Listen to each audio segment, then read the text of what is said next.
Mira kept playing, and the hall fell completely silent. The same people who laughed at her now listened as if hearing the piano breathe again, and in that moment, Mira was no longer the quiet girl from the back of the room. She was the one who made a broken piano sing again. The hall had never been this silent before. Not even during important town meetings. Every person stood frozen, as if the air itself refused to move while Mira's fingers glided over the broken keys. The melody she played was not loud or perfect, but it carried something far more powerful than perfection. It carried truth. The sound rose gently, trembling at first, then growing warmer, filling the dusty hall with a strange kind of magic that none of them expected. People who had mocked her earlier found themselves unable to look away. The girl they laughed at just moments ago now looked like someone else entirely. She wasn't shy or uncertain anymore. Her back was straight, her eyes focused, her hands moving like they belonged to the piano, as if the instrument had been waiting for her all along. A little boy in the front row tugged on his mother's sleeve and whispered, "Mom, the piano is singing." The mother nodded without speaking, too surprised to take her eyes off Mira. Even the workers who usually joked loudly stood still with their clipboards held loosely at their sides. Nobody seemed to understand what was happening, but everyone felt it. Mira continued playing, remembering how she learned music without teachers, without money, without support. She remembered sitting on her bedroom floor as a child, listening to songs and trying to repeat them by tapping on books and cardboard boxes. She remembered crying the first time she found this piano because she had never touched real keys before. Now as she played, she poured all those memories into her music, turning the hall into a world of emotion and honesty. The auctioneer, who had been ready to make fun of her, felt his throat tightening. He tried to maintain his usual smirk, but even he could feel the weight of the moment. The sound of the piano was imperfect but alive. It carried the strength of something broken, trying to rise again. And that touched him more than he cared to admit. His hand slowly lowered the hammer he'd been holding up. His loud, joking voice was nowhere to be heard. People shifted uncomfortably, not because they were bored, but because the music made them feel things they weren't prepared for. A woman in the front wiped tears from her eyes, embarrassed that she was crying over a dusty old piano. A teenage boy who had laughed the loudest earlier now stared at Mira with his mouth slightly open, confused at how quickly his opinion had changed. Mira's fingers moved with skill and love, skipping the broken keys, weaving around the silent ones. She had memorized every flaw of the piano, every weakness, and turned those weaknesses into part of the music. She didn't fight the broken keys, she worked with them, shaping the melody around them. That was what made her music different. It was not a fight for perfection, but a dance with imperfection. A reminder that beauty could exist even when things were damaged. As she reached the final notes, Mira felt her breath shaking slightly. She had never played in front of so many people before, and she didn't know if they understood the message she put into the music. But she played anyway, because she believed in the piano, and she believed that something broken could still shine. The last soft note echoed gently through the hall before fading into silence. For a moment, no one moved. It was the kind of silence that comes after something beautiful. A silence filled with amazement and respect. Mira kept her hands resting on the keys, her head lowered, not sure what would happen next. She didn't expect applause or praise. She just hoped the piano had been heard by at least one person. Then the hall shook with clapping. The applause rose like a wave, loud, strong, and full of emotion. Some people stood up, others cheered, and a few called out Mira's name even though they barely knew her. She looked up, wide-eyed, surprised by the sudden change in the crowd. The same people who laughed at her earlier were now the ones applauding her the loudest. The auctioneer cleared his throat, trying to recover his voice. "Well," he tried to say, but the words refused to come. He finally managed, "That was unexpected." His usual confident tone was gone, replaced with something softer, something sincere. Mira saw the confusion on his face, as if he couldn't figure out how the piano he called trash had just become the star of the room. As the applause continued, some people came closer to the stage. One elderly man raised his hand and said, "Young lady, you reminded us what music feels like." A woman near him nodded, adding, "You made that piano alive again." Mira felt warmth spread through her chest. She didn't know what to say. The sudden attention felt overwhelming, but also wonderful in a way she had never experienced before. The auctioneer slowly lifted the hammer again. But this time he didn't look amused or mocking. He looked thoughtful. He tapped the hammer gently and said, "All right. I think we all learned something today." The crowd quieted once more, waiting to hear what he would say next. "Before we decide anything about this piano," he continued, "I think we need to understand what just happened here." Mira swallowed nervously, wondering if she had ruined the auction or changed it. She had expected to embarrass herself, but instead she had turned the entire hall silent. And now, as she looked out at all those eyes staring up at her with respect instead of mockery, she realized that this moment was the beginning of something bigger, something she never dared to imagine. The broken piano had finally spoken, and everyone had heard it. And the girl who believed in it, against all logic, against all laughter, was no longer invisible. The hall now waited, breathless, for what would happen next. And Mira felt something inside her unlock, a small spark of courage she had never felt before. For several long seconds after Mira finished playing, the hall remained filled with a strange silence. Not the uncomfortable silence from earlier, but a deep, meaningful quietness, as if everyone needed time to understand what they had just seen. Mira sat there with her hands resting softly on the piano keys, her heart beat loud inside her chest. She had expected laughter, maybe insults, maybe people turning their backs, but she never imagined she would bring the entire room to stillness with a piano everyone believed was broken beyond repair.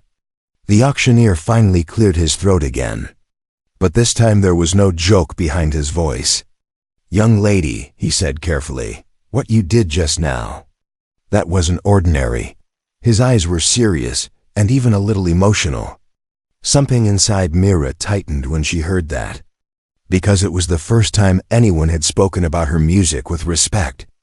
Before Mira could answer, a woman from the front row stepped forward. Her voice trembled slightly when she said, "I didn't think this piano could make any sound at all." She smiled at Mira. "But you made it sing." The woman's words carried warmth that Mira had never felt from strangers before. Soon more people joined in, each wanting to speak, each trying to find the right words to express what they felt. One man said, "You showed us that things we throw away may still have value," another added. "Or maybe we just needed someone who knew how to listen." Mira's eyes widened at that, because that was exactly what she believed, that the piano wasn't dead, just unheard. A few people even clapped again. Not loudly this time, but softly and respectfully, like they were clapping for a memory instead of a performance. The auctioneer walked closer to the stage and stared at the piano as if seeing it for the first time. He placed his hand gently on its wooden frame. "This piano was scheduled to be sold for scrap," he admitted in a low voice. "Most of us laughed at it. And laughed at you." He looked up at Mira with an expression she had never seen on his face before, something like regret mixed with admiration. "But clearly we were wrong." Mira didn't know what to say. Her voice felt stuck in her throat, and her hands trembled slightly. She stood up from the piano bench, unsure if she should step away or keep standing there. The crowd watched her carefully, almost protectively, as if they wanted to help her but didn't know how. Suddenly, a young man in a work uniform raised his hand and asked loudly, "Can she play another one?" A ripple of excitement passed through the hall. Some nodded immediately, others smiled, and then a little girl shouted from the back, "Please play again." Her small voice carried innocence that touched everyone. Mira gasped quietly, not expecting such a request. The auctioneer looked at Mira and said softly, "It's your choice." For the first time, he did not speak like someone in charge, but like someone who felt honored to witness something rare. Mira hesitated, her fingers brushing the keys again. Could she play another melody? Would the piano respond a second time? Her mind raced with questions, but the crowd's warm, hopeful faces gave her courage. Mira sat down again and took a deep breath. She picked a different melody this time, something lighter, something filled with joy instead of sadness. The first few notes came out uneven, the broken keys stubborn as always, but Mira adjusted quickly, weaving around the missing sounds, shaping the melody into something new and magical. This time, the piano didn't just sing, it danced. People watched with smiles spreading across their faces. Some gently swayed their bodies. Others tapped their feet. The hall, once filled with ridicule, now felt alive, bright, and full of warmth. Mira felt tears pricking her eyes. Not because she was sad, but because she had never felt so connected to people before. They were listening, not just hearing the notes, but understanding the heart behind them. Halfway through the piece, the auctioneer turned to the workers and whispered something urgently. The workers nodded and hurried to the back of the hall. But Mira was too focused on playing to notice. The melody flowed out like water, filling every corner of the hall with hope. It was a sound that reminded people of childhood, sunshine, and forgotten dreams they once held. When she finished the second melody, the applause was even louder than before. People stood from their seats, cheering for her, some calling out her name as if she were a celebrity. Mira looked overwhelmed, her cheeks turning warm with embarrassment and joy mixed together. She had never been the center of attention before, and now she didn't know how to handle it. The auctioneer raised his hand and called for silence. His voice was steady and respectful. "Everyone," he said, "after what we witnessed today, the piano will not be auctioned." Gasps filled the hall. But he continued, "This piano is staying right here, and it will be restored." He pointed at Mira gently, "And if she agrees, she will be the one to help us bring it back to life." Mira's mouth fell open as the entire hall turned their eyes to her. She felt her heart pounding so loudly it echoed inside her ears. She had never imagined such a moment, never dreamed that broken piano she loved would become something the whole town wanted to save. And now they wanted her, the quiet girl no one noticed, to lead that restoration. As she stood there on the stage, surrounded by applause, warmth, and hope, Mira realized something life-changing. She hadn't just saved the piano. The piano had saved her too, and the real story was only beginning. The news that the piano would not be sold spread through the hall like a warm wave. People looked at Mira as if she had turned into something extraordinary, something rare, something they didn't quite understand but deeply respected. Mira herself stood frozen, her thoughts spinning. She had never imagined that one performance on a broken piano could change so much in a single afternoon. When the applause faded, people began whispering among themselves. Everyone wanted to talk to Mira, ask her questions, or simply tell her how amazing she was. Mira didn't know where to look. Her heart was pounding so fast she could hardly breathe. The auctioneer stepped forward to help steady the moment. "Let's give the young lady some space," he said gently. Not loudly but with authority. The crowd listened, creating a little room around her. A few children approached her first. They always seemed braver than adults. One girl held a piece of paper and asked, "Can you teach me how to play like that?" Mira's eyes softened. She knelt down and smiled. "You can play like that," she whispered. "You just need to love the sound." The child nodded as if she had been told a great secret. It was a small moment, but it filled Mira's heart with warmth she had never felt before. The workers who earlier laughed at the piano now came to inspect it anxiously. One of them touched the wooden frame carefully, as though it were precious. "I didn't think it could still make music," he admitted quietly. Mira didn't blame him or anyone else. She knew most people only saw the piano as an object, not as something living inside. Meanwhile, the auctioneer stepped away from the stage and returned moments later with a folder in his hand. He flipped through papers and said, "The hall was planning to replace everything here." He paused, then smiled slightly. "But I think we all agree that some things aren't meant to be replaced." People nodded. Some clapped. Others murmured in agreement. The dusty hall seemed brighter than before, as if Mira's music had cleaned the air itself. A local journalist who had slipped in midway raised her camera and began taking pictures. She approached Mira and asked, "Do you mind if we write a story about today?" Mira blinked in surprise. She had never imagined reporters would want to talk to her. "But I didn't do anything special," she said softly.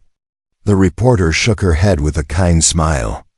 "You reminded people what passion looks like," she replied. "That's more special than you think." Mira felt her cheeks warm again, unsure how to respond. As the excitement settled, the auctioneer asked Mira to come backstage for a moment. He wanted to discuss the restoration plan. Mira followed him, her steps still shaky. Backstage was dusty and cluttered with old boxes, but the silence there felt calm after the crowd's noise. The auctioneer closed the door halfway and turned to her. "You changed the entire mood of this hall," he said. "I've been running auctions for 20 years, and I've never seen anything like this." Mira lowered her eyes shyly. "I just played," she whispered. "The piano did the rest," the auctioneer chuckled softly. "Maybe," he said. "But not everyone can make a broken thing sound alive." He opened the folder and pulled out a document. "The city council will likely support the restoration," he explained. "And we'd like you to be involved, maybe even lead the musical part of it." Mira stared at him, stunned. "Me?" she asked. "But I don't have training. I'm not a real pianist." The auctioneer leaned against an old shelf and folded his arms. "After what we saw today," he said, "you're as real as any pianist I've seen." Mira felt her throat tighten with emotion. She had always dreamed of being recognized as a musician, but she never believed it could happen. Not without money, not without formal lessons, not without a real instrument, and now here she was, being offered a chance to help restore the very piano that taught her how to dream. Their conversation was interrupted by a knock on the door. When the auctioneer opened it, a man in a fancy suit stepped inside. He had arrived late and only heard the last part of Mira's music. He introduced himself as a local businessman who had supported the community hall in the past. He spoke directly to Mira. "I saw how you played," he said, "and I want to help." Mira blinked in confusion. "Help how?" she asked softly. The man smiled kindly. "I'd like to sponsor the restoration," he said. "And if you ever want formal music lessons, I'd be honored to pay for them." Mira felt the world spin for a moment. She covered her mouth with her hand, trying not to cry. She had always dreamed of learning from a real teacher, but she never dared to imagine that someone would offer it to her for free. The auctioneer clapped his hands once, delighted. "This is turning into quite a day," he said with a grin. Mira didn't speak for a few seconds. She didn't trust her voice. She took a deep breath and said softly, "Thank you. All of you." Her words shook with emotion. The businessman nodded. "You earned it," he replied gently. When Mira stepped out from backstage again, the crowd greeted her with smiles and soft applause. For the first time in her life, she didn't feel invisible. She felt seen, valued, important. And as she looked at the piano sitting proudly on the stage, she realized something beautiful. The world had changed for her. Not because she was perfect, but because she dared to believe in something broken. And now the town believed in her too. The days after the auction felt unreal to Mira. People in the town who had never noticed her before now smiled at her when she walked past.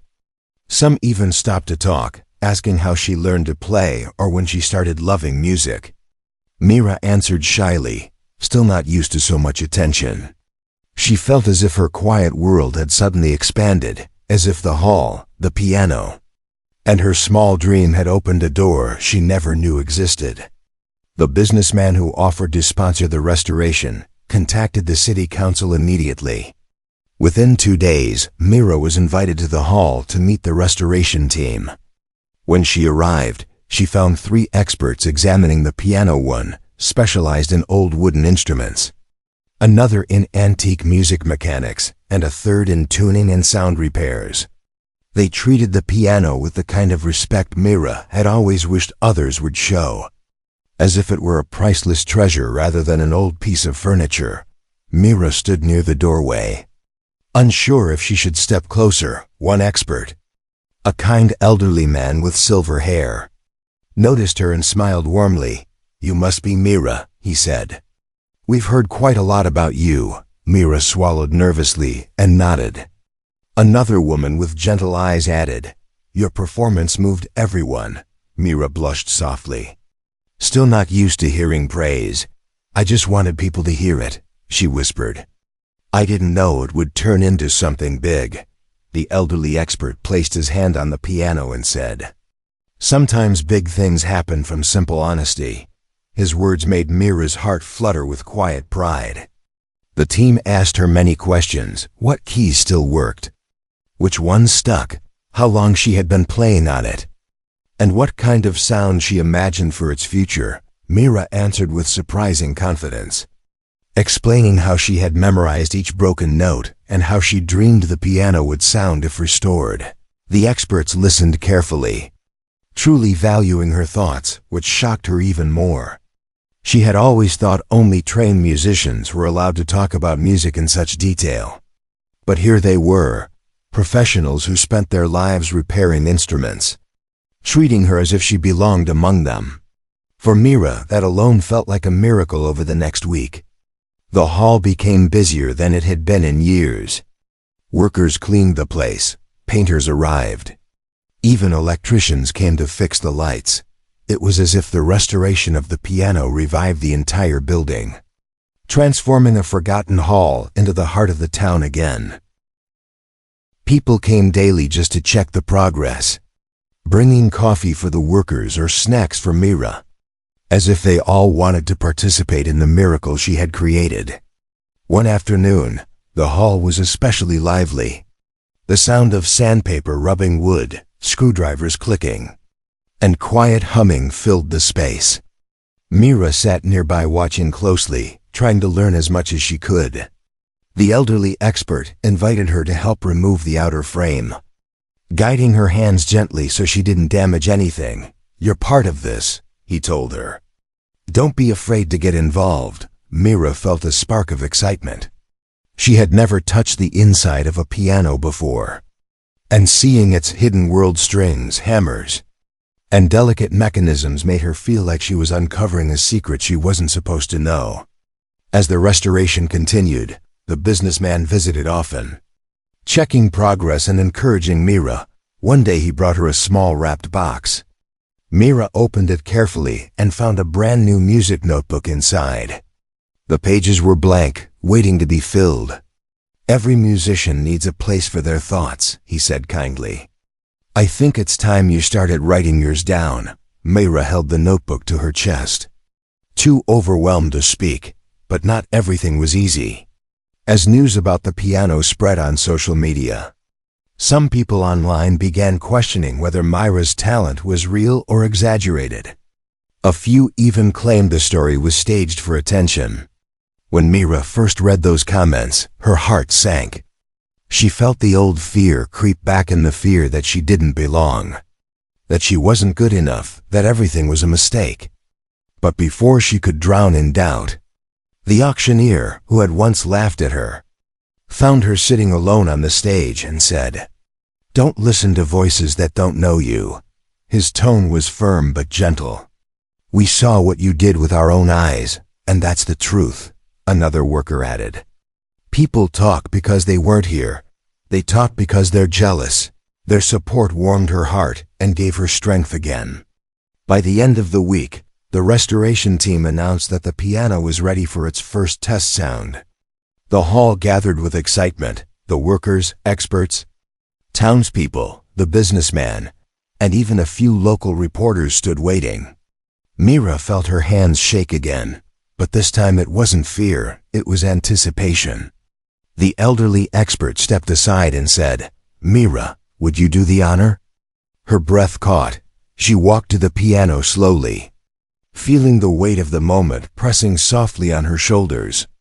The piano looked beautiful, polished wood shining under the hall's new lights, restored keys glowing like pearls.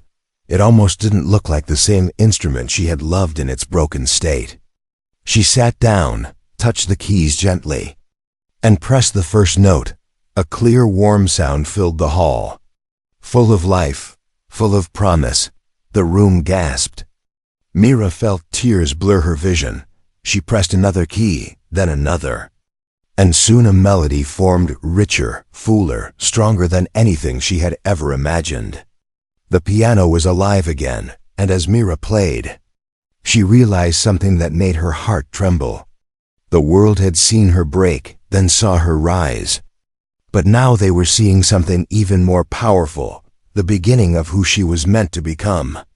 The hall erupted with applause the moment Mira finished playing the newly restored piano.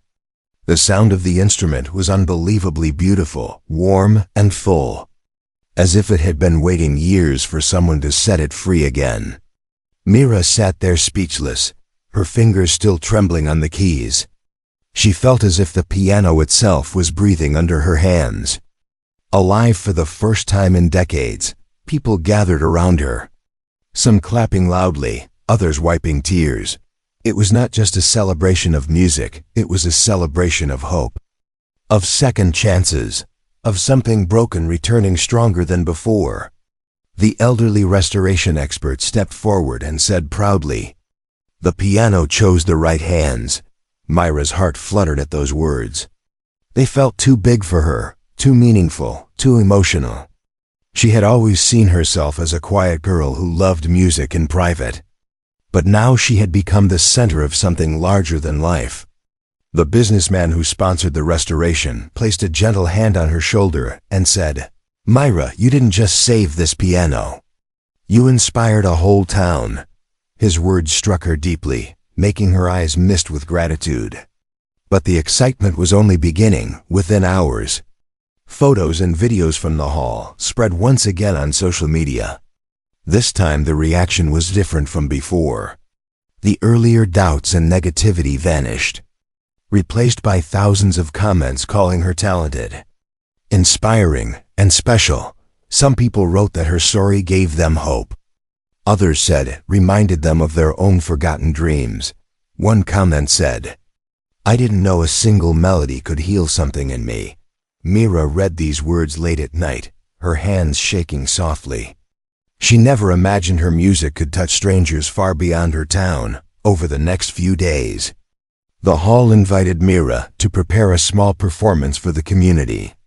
People said it should be a celebration of the piano's rebirth. But secretly, they wanted to celebrate Mira too. She was nervous, terrified even. She had never performed for a real audience before, except for that one unexpected moment during the auction. Now she was being asked to play willingly. With everyone watching her not in mockery, but in admiration, she practiced every day, sitting at the restored piano as the warm notes filled the room. At times she would stop suddenly, feeling overwhelmed, asking herself if she truly deserved all this attention. But then she remembered how she first touched the broken keys, how the piano had trusted her long before anyone else did.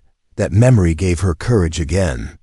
She would place her hands back on the keys and continue playing, letting the music guide her forward. The night of the community performance finally arrived. The hall was decorated beautifully, fresh flowers, warm lights, clean curtains. People filled the seats until there was no empty space left. Families came, children came, elderly came. Even people from nearby towns drove just to witness the story they had heard online. Mira peeked from behind the stage curtain and felt her knees go weak. She had never seen so many people gathered for music. The auctioneer, now one of her biggest supporters, walked on stage to welcome everyone. His voice held none of the teasing tone he once used. Instead, he spoke with sincerity.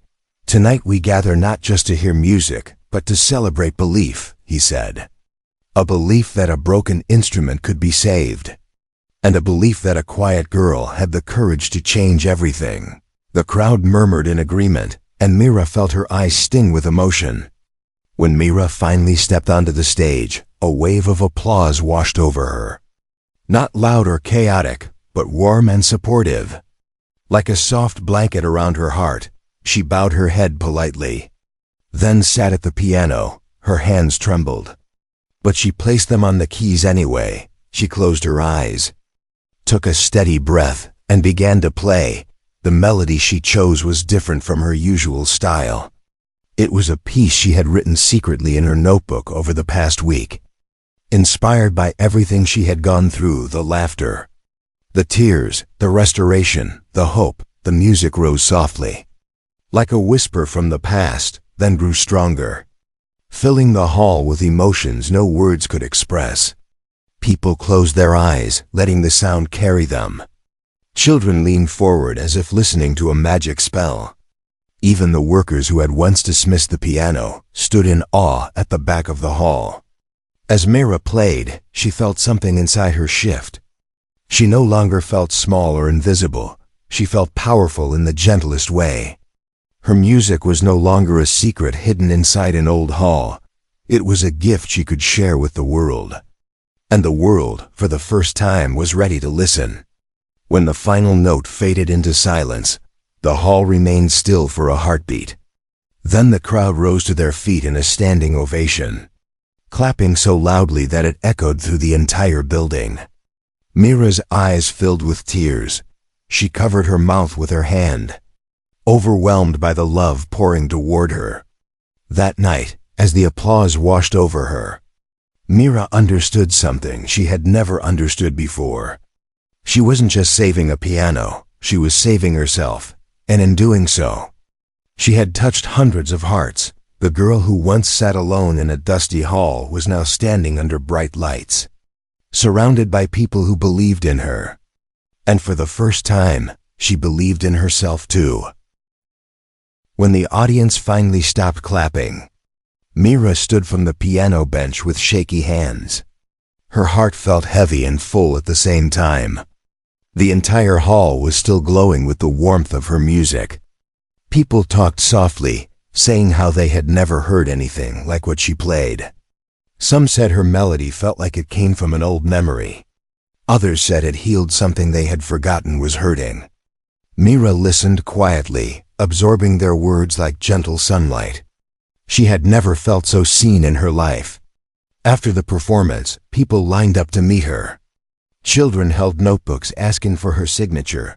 Adults patted her shoulder with pride. Elders complimented her playing.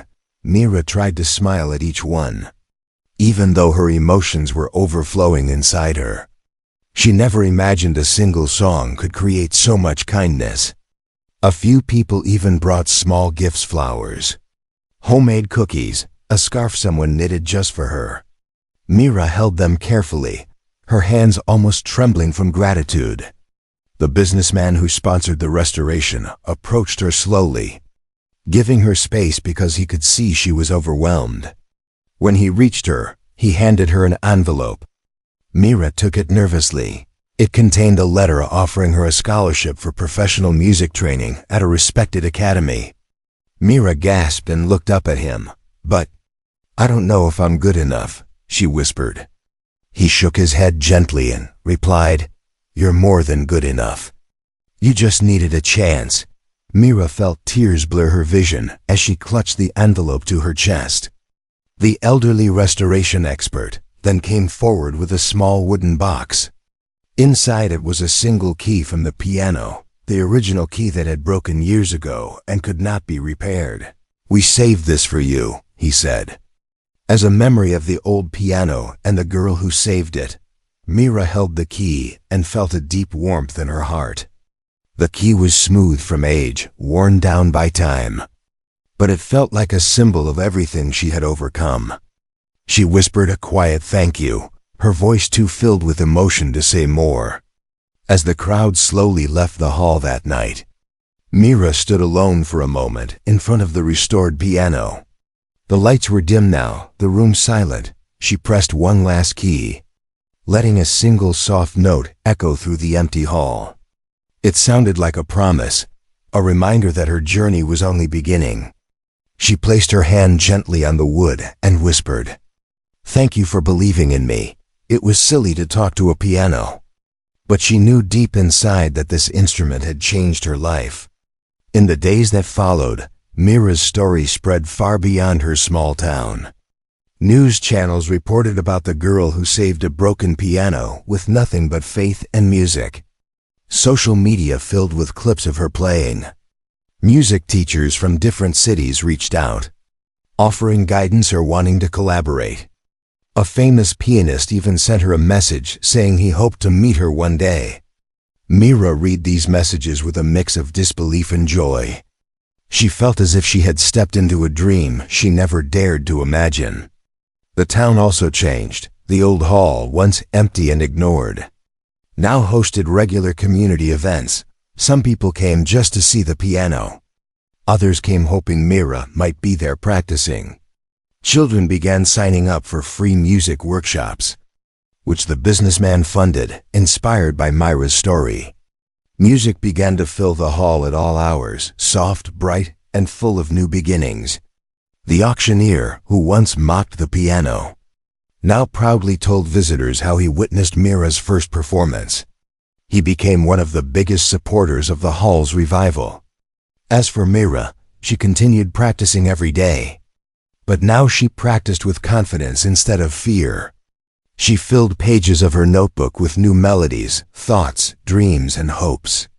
The piano had become not just an instrument, but a partner in her journey.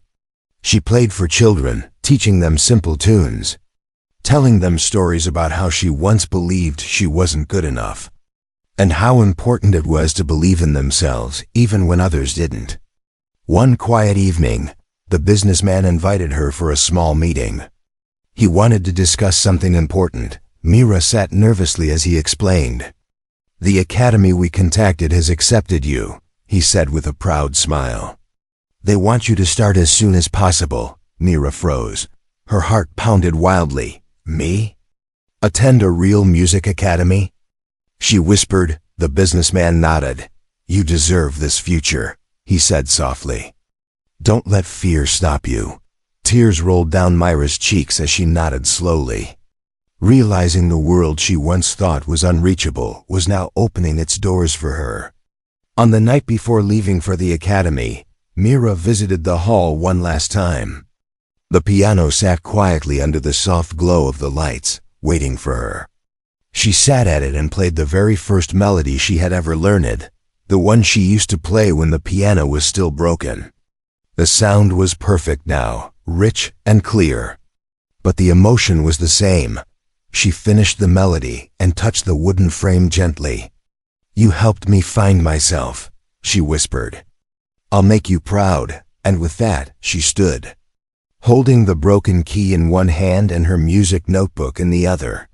She walked out of the hall with a quiet smile, ready for a future she once believed she didn't deserve. The girl who saved a broken piano had become the girl who saved her own dreams. And the world was waiting to hear the music she would create next.